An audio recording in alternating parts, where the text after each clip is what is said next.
Welcome to Moments for Moms. I'm so excited for you to join me on this episode today. We're going to hear from my new friend, Fiona Culley Langham, and she's going to tell us an incredible journey that she's been on with her son, Huxley. We're going to learn all about GLUT1 deficiency, which I've never even heard of before. You guys are going to be so encouraged. We're also going to hear a new home hack from Stephanie, a moment of mental health from Dr. Gibbs. So grab a cup of coffee or tea and take a moment just for you.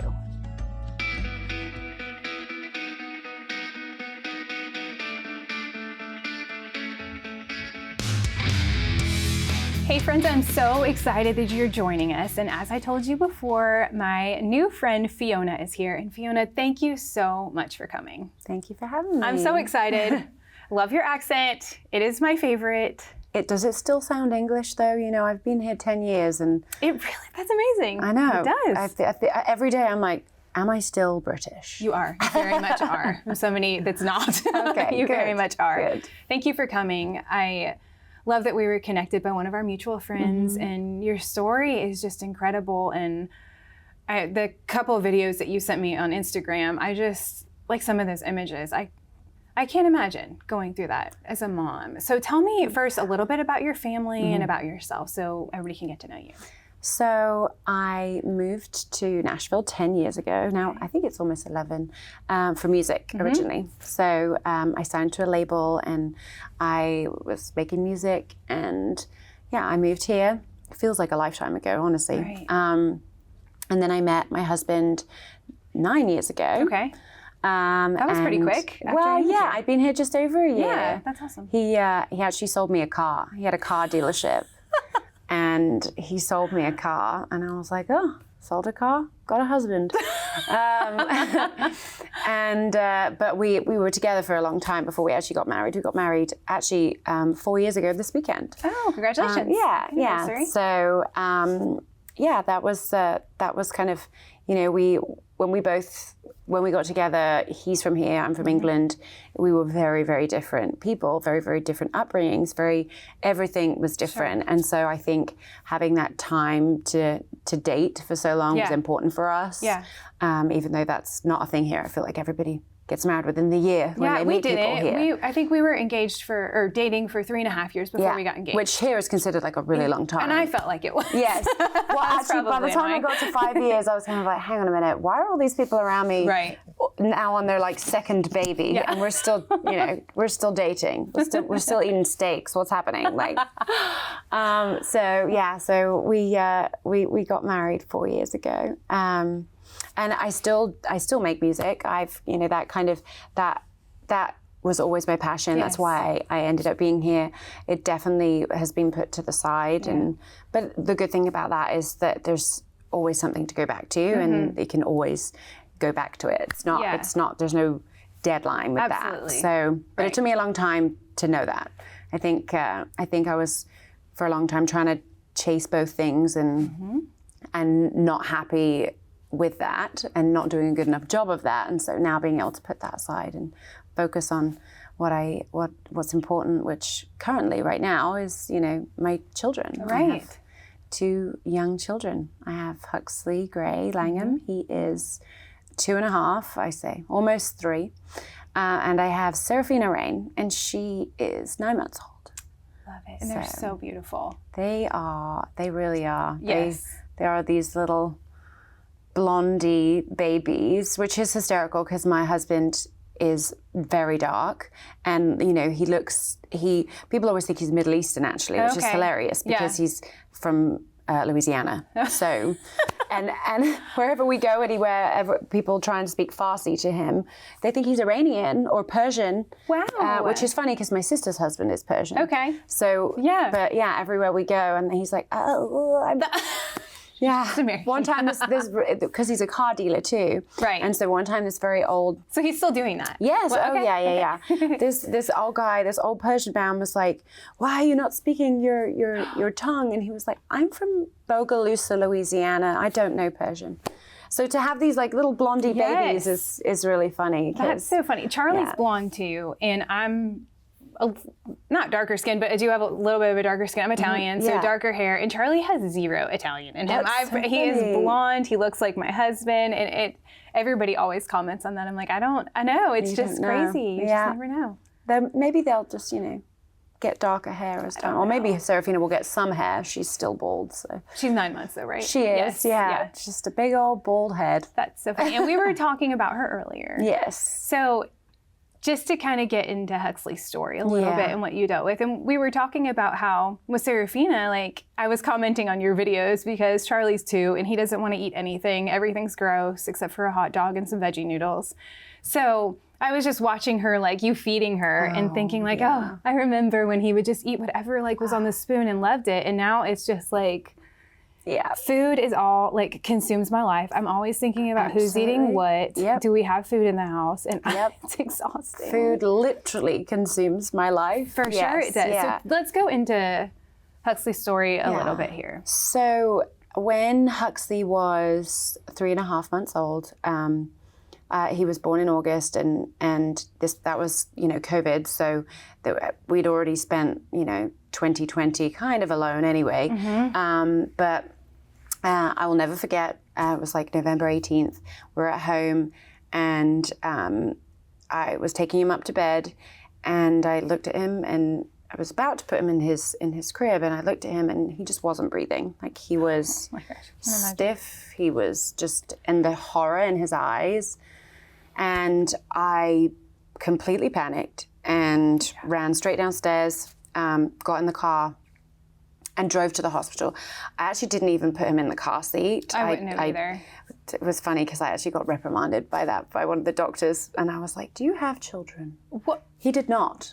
Actually, of course he did. I was like, who would do that? But yeah, I drove to the emergency room. I called my husband on the way, and I said he's not breathing, and it's my first baby, and he was very calm on the phone. He said he'll meet me at the emergency room, but tell me what's happened. At the time, we lived 8 minutes from Vanderbilt, so that's another reason why I drove there and didn't call an ambulance, because I was like, you could get there faster, probably, and I meet him at the doors of the emergency room because of COVID, 2 people can't go in. Right. So he wanted to meet me outside first so that we could speak and he could find out what's going on, because he knew that once I went in there, and at this point he was now breathing again, and he had the hiccups, and he was like, he was fine, and so we get there, and my husband looks him over, and he was like, he seems fine, like what? And I, for a second, thought, he's fine.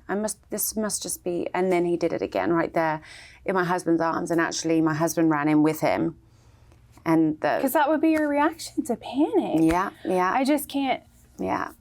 Like, when watching your videos, I was just even trying, like, I feel like being a mom, like, for me personally, has come with so much fear and anxiety that I didn't expect. Yeah. So just like watching some of your videos and then like seeing some of the pictures with him like hooked up to stuff and something on his head, and like I just like tears were coming to my eyes, because I just, as a mom, I can't imagine. I would panic too. I would absolutely not put Charlie in a car seat. No.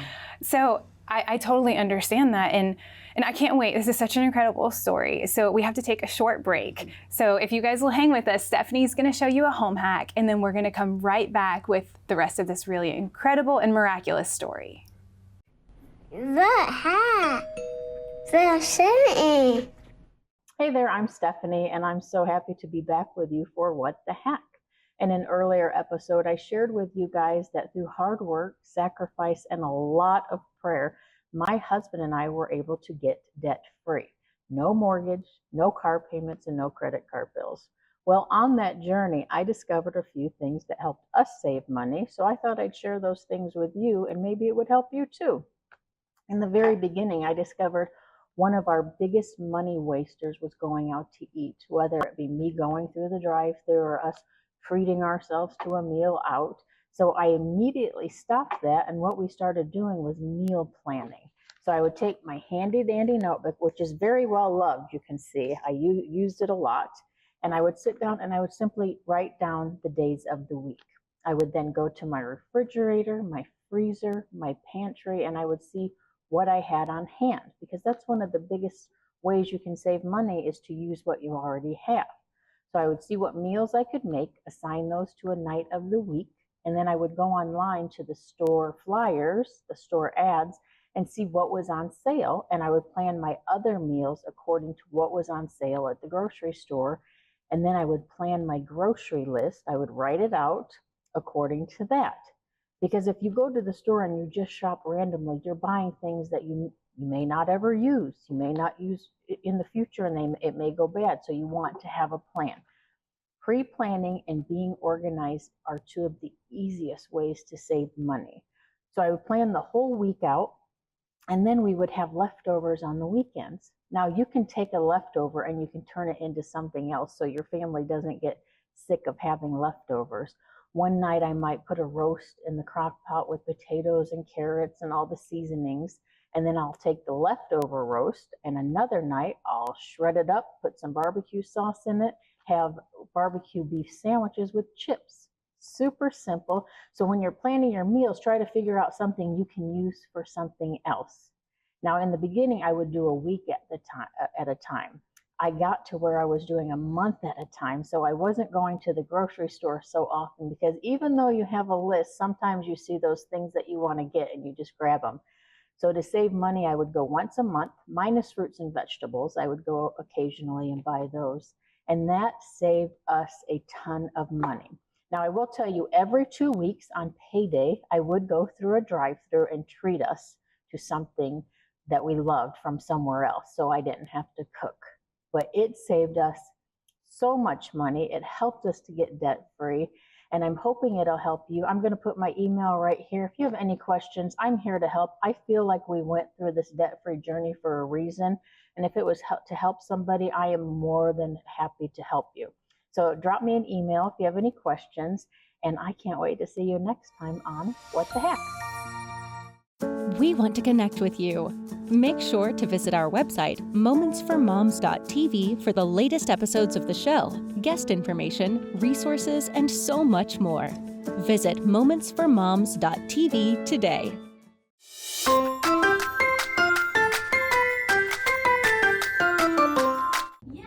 Hey, Emma.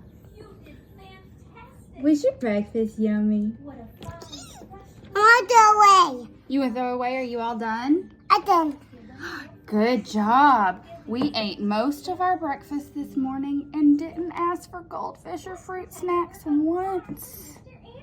Yay! Is it so good? I ate all. Yep, you ate it all. Good job. Welcome back. I hope you enjoyed that fun tip from Stephanie. I love her and I'm so honored that she's a part of the show with us. So we are here and we're talking to Fiona. And Fiona, you're here sharing your incredible story. We were just talking about your baby Huxley. Mm-hmm. And now we got to the point where now you thought that he wasn't breathing. You didn't thought he was not breathing and you rushed him to the emergency room. He came back. Your husband got there and he did it again. So now your husband's running in with him. So pick up where we left off. So we get to the emergency room and at that point he still wasn't breathing. And so they, at this point had just taken all his clothes off and he's on this bed and it's, he was tiny. He was 3.5 months old. So, and at this point I'm just in shock and everyone's rushing around everywhere doing all the things. And they confirmed that it seemed like a seizure. They gave him medicine and they admitted us for 5 days. And from after that night, he didn't have another seizure. So we spent 5 days there and they're just kind of like, well, he seems fine. Because other than these episodes, he was fine. He wasn't, no fever, no sickness. He actually they did a multitude of tests. They did a lumbar puncture. And actually the results from that lumbar puncture that first night would have been the diagnosis if they had known that is the diagnosis. So we leave a week later and they just say, well, it probably was a virus and he's fine now, and they send us home. And so we go home and we, I tried to put it behind me. He seemed sleepy and now I'm like hyper vigilant of everything. I was going to say, did you just stare at the baby monitor all night? Pretty much. Because that's what I would do. Yeah. I do that anyways. And I was just driving. I told my husband, I was like, I'm dangerous driving in the car because, you know, with the trying to see, I'm like, I'm not concentrating. Right. I'm not, because I'm looking at him all the time. I hated driving.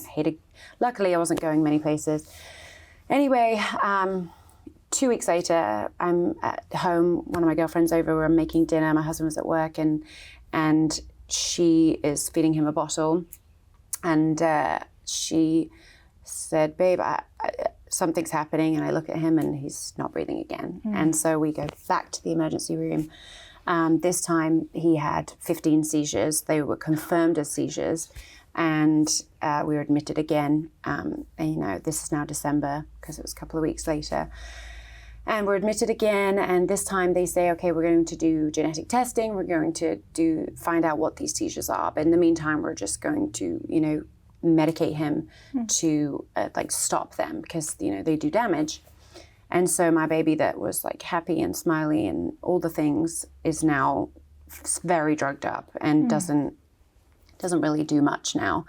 And we're discharged again because obviously until those results come back, you know, and it fast forward a few days, we're home and it's getting to Christmas time. And I am just like, I did not feel, my husband and I did not feel like it was enough to just sit and wait for these results to come back for 6 weeks. So we went to try and find a second opinion.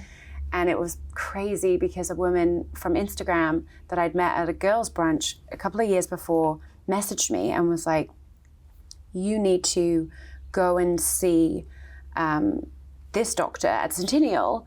My husband knows him. I can get you in. And I'm like, because these neurologists, it's a long time. There's 6 weeks minimum wait list. So on Christmas Eve, we get in to see Dr. Pina Garza. His name is Jesus. And when I get the email over, it said Jesus. And I'm like, okay, Christmas Eve, we're going to see Jesus. Here we are. And we go to see him, and he actually put my mind at rest a little bit and was just like, I think this is childhood epilepsy. I'm not sure, but, you know, Huxley seems fine, and let's take his medication down, though. This is too much, like, for his body, for his age. And then we go home and we try and get through Christmas, and I'm just waiting for these results. And then on the 27th, a new seizure arrives, but it's not a seizure. As it turns out, it was a rapid eye movements. It's like he was chasing flies, and we call Dr. Pina Garza, and he says, just come in. So we go in to Centennial now. We've changed hospitals. And my husband has done all this reading. And at this point, my husband knows that it's one of two things, but hasn't told me this at this point because I am a wreck. And his very smart engineer mind has just he reads. That's what he does. He is very good at that, and he knows that it's one of two things, and one, he will not make it much longer, and the other one is glucose transport disorder, which is a lack of glucose to the brain. So it doesn't get through the blood-brain barrier, and so it's like an energy crisis of the brain, which causes these seizures. And New Year's Eve, we're in Centennial. We were just, you know, we were allowed to be in Centennial together, actually, unlike Vanderbilt that had the one-parent rule. And because of the severity of what's happening, we were allowed to be together. And we get the results back, and he has glucose transport disorder. They tell me immediately, you have to stop breastfeeding. We have to get him on a medical ketogenic diet, which is food. It's not medication. We help his brain by getting ketones to his brain. And so we go back to Vanderbilt, start the ketogenic diet, and start our journey now on feeding his brain with ketones. And, you know, I could talk to you all day about what that looks like, but, like, you know, long story short, fast forward, and he now lives a relatively normal existence because of food. Because of what I feed him, and all his food is weighed and measured, and because of that, you know, he's doing well. The average diagnosis for this condition is 4 to 5 years old. So these children have starved of energy for that long. There's only about 2,000 people diagnosed, but there's about 14,000 people out there that have it that don't know yet. I've never heard of it until I've got connected with you. Yeah, it's rare, but it's not that rare. it's just underdiagnosed. Right. And if, Huxley was diagnosed in 40 days. Wow. And because of my husband's reading and because the Lord just took over and guided us where we needed to go, and then he just was in all of it. And, right. We don't know what his outcome will be, because it's, not most children aren't diagnosed that young, but he has balance issues, but he does therapy, and, we just continue to just pray that what we're doing will be enough, and he is a miracle really already. It's so miraculous, and just like seeing how like the Lord led your steps and your husband, and how just like how God brings us together, because I would be like you, total panic if Bobby knew that, okay, here's two possible outcomes. One, he's not going to make it. The other one could possibly be this. I don't think he would tell me, and Bobby's my husband, sorry. I don't think he would tell me either, because with like the fear and anxiety that I do struggle with, I would go to the other one, like constantly, like he's not gonna make it, he's not gonna make it, he's not gonna make it, and just live in that. And how we only have a minute left, and I wish we had so much more time. How can you encourage a mom that might be going through, this is traumatic, this is terrifying, like how can you encourage them? What was your encouragement to them? I would say do whatever your gut says, first and foremost. Question everything, question everyone. And don't give up hope. Just don't give up hope. Because if you would have told me 2 years ago that I would be in this peaceful place now, absolutely would never have thought or imagined that. But it is possible. But you have to dig deep, and you have to just pray, honestly, that you can find that peace, because it is out there. It is, absolutely. Okay, and quickly, the Glute One Foundation, tell me just quickly about that too. Glute One Foundation is a community that we have, that we're all moms with children with Glute One, or now adults. Right. There's a lot of new diagnosis happening now, and the diagnosis age is getting younger, so it's a community of us, and we're always just trying to raise awareness, my Instagram, posting the video of his seizures and his movements was very convicting for me. But there was a child in Russia diagnosed from my video. Oh, wow. So I think it doesn't matter what I think. Yes. It's like it has to be out there. Right. Because that is helping people. Absolutely. And we'll make sure we put that up on the screen and your Instagram. And I can't thank you enough for coming and sharing. And I'm so grateful for the miracle that Huxley is, and it's such a joy to watch him. Thank you very much. You all stay tuned. There's so much more to come. Dr. Brooks Gibbs will be here with a mental health moment just to encourage us. So stick with us and enjoy these moments that are just for you.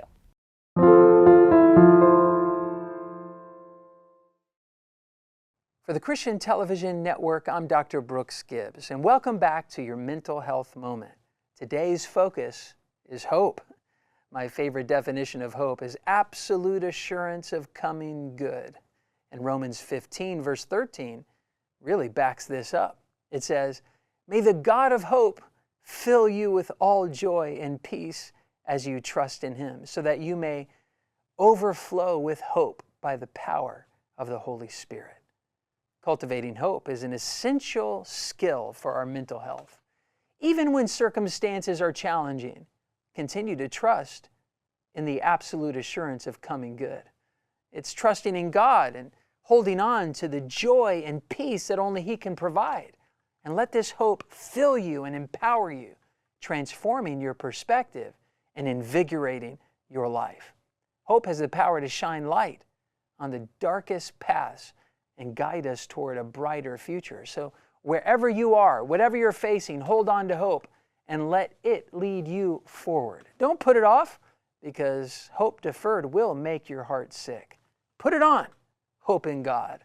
For the Christian Television Network, I'm Dr. Brooks Gibbs. What If? Moments for Moms is more than just a show. It is a community of moms encouraging each other on this incredible journey we have been called to. Join our private Facebook group to share your mom moments, questions, small victories, and connect with other moms as we all come together in this ministry called motherhood. We can't wait to see you there.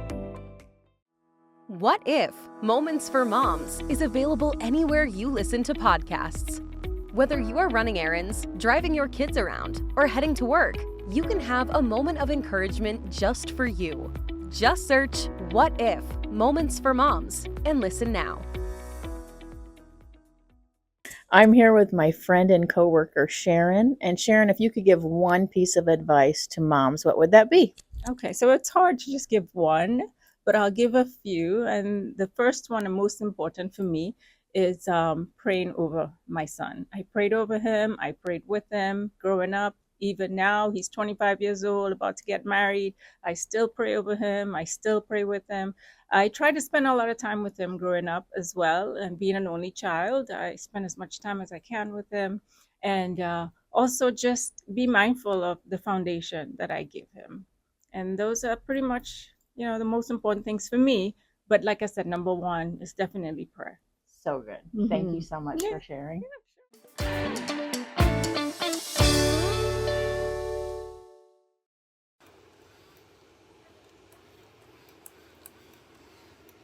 Who needs a filter when you have a personal bubble blower man? So, I was really hoping today's a Sunday, and we went to church, we did all the things. I thought that he'd be tired at some point and want a nap. Obviously not. Cool. Thank you so much. All right. So I was really hoping to have a mom moment today, and something I really enjoy doing on Sundays is not so much meal prepping. I just really enjoy cooking, like cooking the meat for the week. He loves noodles, so I buy him the veggie noodles because he doesn't really eat a lot of vegetables. So I just try and cook some of the stuff that takes a little bit longer. But, I'm sorry. Wow. But obviously, he's not napping. So my mom moment has turned into outside Charlie play.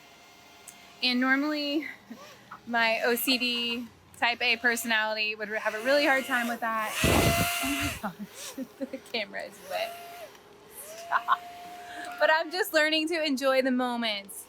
And if I don't get a mom moment today, I get a Charlie moment. And I'm just really learning how to incorporate my mom moments into a Charlie moment, because some days that's what I get, and I wouldn't change it for the world. So if you're like me and you are like type A planner, want everything to fit into your schedule, I just encourage you to try and find the mom moments in the midst of whatever your day might look like. I'm hoping that your day is a tiny man making your personal bubble filter, because that's extra awesome. So I hope you guys have a good day. I hope you find some moments for you in the midst of whatever your day might look like. We'll see you next time. We want to connect with you. Make sure to visit our website, momentsformoms.tv, for the latest episodes of the show, guest information, resources, and so much more. Visit momentsformoms.tv today.